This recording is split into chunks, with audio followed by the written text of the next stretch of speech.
Welcome to the Real News Network. I'm Paul Jay in Baltimore, and welcome to this week's edition of the Black Financial and Fraud Report with Bill Black, who now joins us.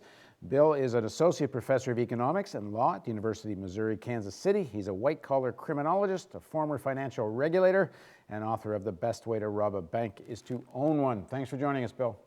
Thank you.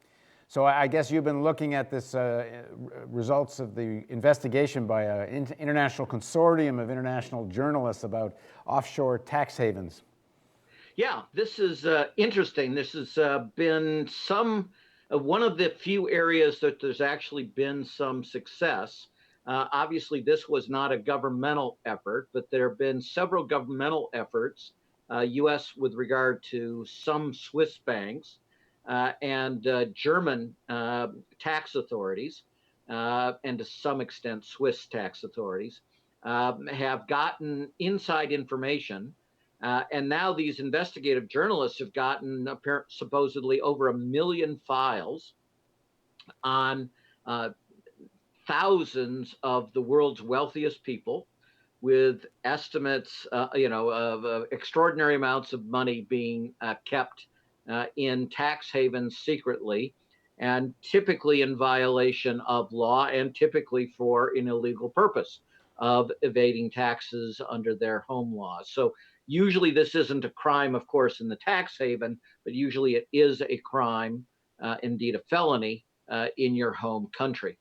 Now, I see in the report that, by the way, the report is called Secrecy for Sale, that some major banks were part of all this. They would actually facilitate their clients hiding their money in these tax havens. The USB was one of them. UBS, I'm sorry, was one. Deutsche Bank, another. I don't know if any of the American banks were involved. In the report I saw, it didn't mention them. Now, the report I saw mentions UBS, which is a giant Swiss bank, and Deutsche Bank. And what's particularly interesting is the United States has just gone through not putting the hammer down, of course, on these institutions, like it, refuses to put the hammer down on any of the largest banks. But the logic was that they had supposedly cleaned up their act. And of course, now we find not only did they not clean up their act, but they actually created a major strategic initiative to be able to defraud, and what they were going after more than any single nation was the United States of America.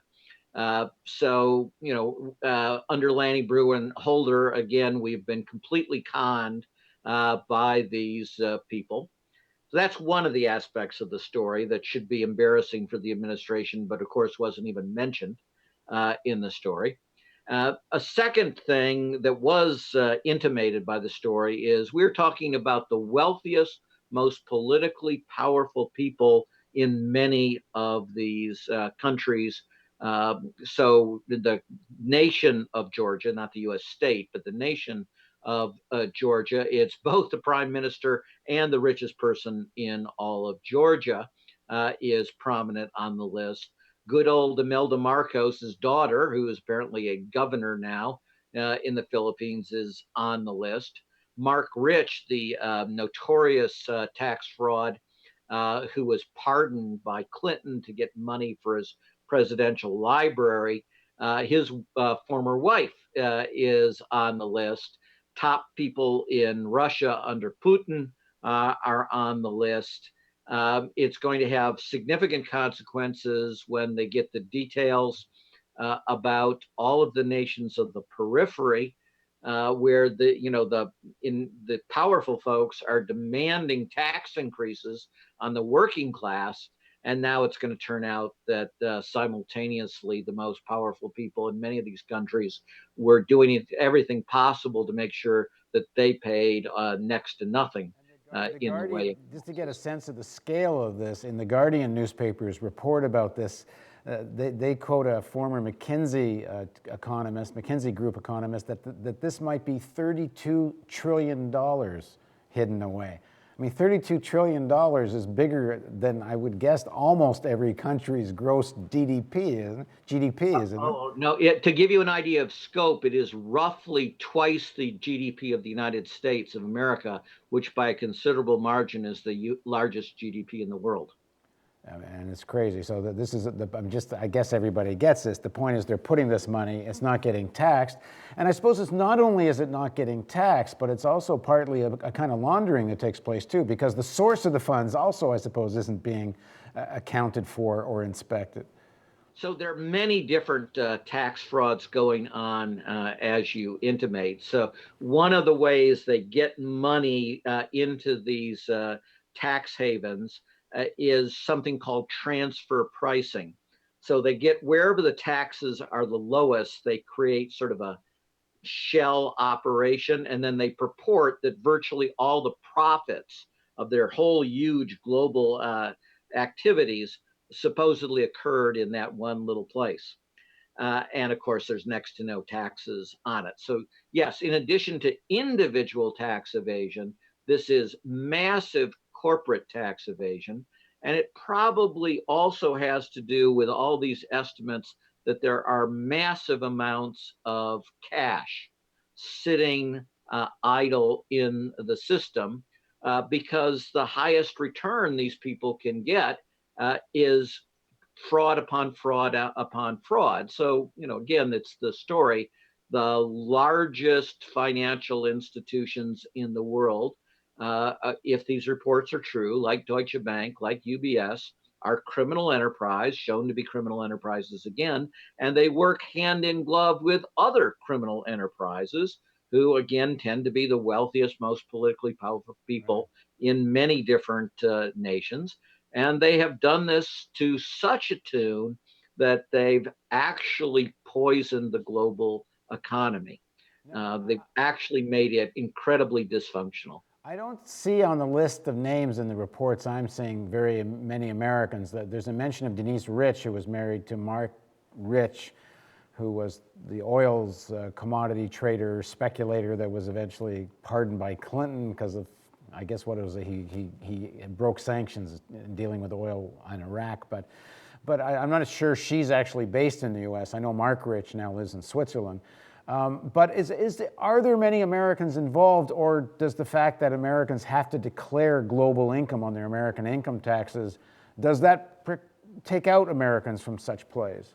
The United States is by far the most aggressive and effective home nation in getting its nationals who try to hide taxes abroad, or what should be taxes abroad. So the United States is far more successful than any other major nation. But that's about individuals. And the United States also has a very, very low marginal income tax rate for the individuals.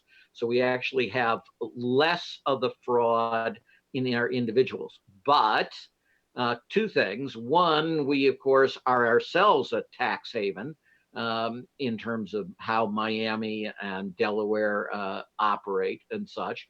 And secondly, our corporations are where all the really massive amounts of money where they're evading taxes. And again, that comes back to locating in these tax havens where they have next to no taxes, and then engaging in another form of fraud where they purport that the profits of their global operation were earned almost entirely in the nation that has such tiny taxation. So wait a bit. First reports are always incomplete, and see whether there's a second report about corporate accounts. And in that case, I would predict that U.S. corporations will be high up on that list again. And all this talk about closing loopholes and all this, how much serious discussion has there been in Washington about dealing with corporate offshore tax haven? Well, again, compared to other nations, there's been more in the United States because the United States was more aggressive in its litigation with Switzerland. So that Switzerland actually has changed a great deal over the last 35 years. But of course, that simply means you go to the new even more rotten place.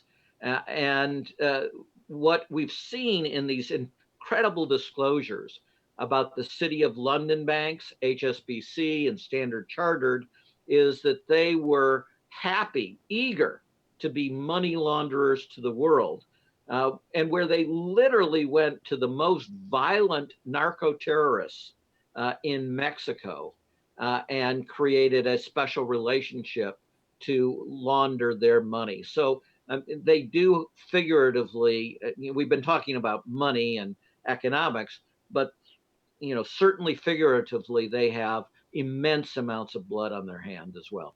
All right, well, as more as the results of this study are revealed, we're going to be digging into it further. Thanks very much for joining us, Bill. Thank you. And thank you for joining us on the Real News Network.